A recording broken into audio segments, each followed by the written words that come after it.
Arbitrary measures taken by the siege countries against the state of Qatar in trade and investment fields are flagrant violations of international conventions and treaties. They are considered as a precedent that occurs for the first time in the framework of economic blocs and imposing a land blockade on Qatar, and the closure of the siege country's airspace and seaports violates trade rights not only of Qatar, but also of its trade partners.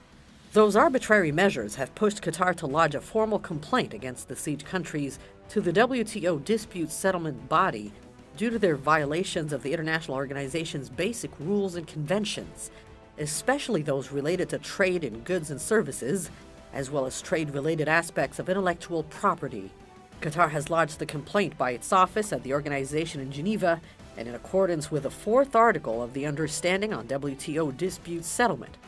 who, for its part, has requested the formal consultations with Saudi Arabia, UAE, and Bahrain by addressing them with letters containing all the violations they committed against Qatar in accordance with different conventions in the organization.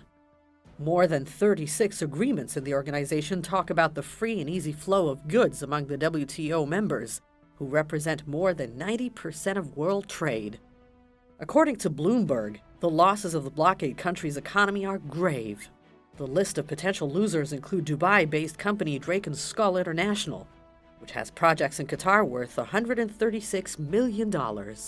While in Saudi Arabia, the losses of companies are bigger, as there are 315 companies working in Qatar with a Saudi capital of 100%,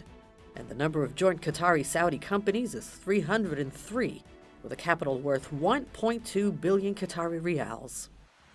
With their measures, UAE and other siege countries lost their credibility and the trust of investors after their flagrant violations of Qatari investments, which included the seizing of thousands of containers in the Jebel Ali region in Dubai, freezing Dubai's money there, expelling Qatari investors, and preventing them from entering to manage their businesses. With those violations, UAE has revealed the truth of its fake face as a free trade zone when it has subjected it to achieve political and conspiratorial goals against Qatar.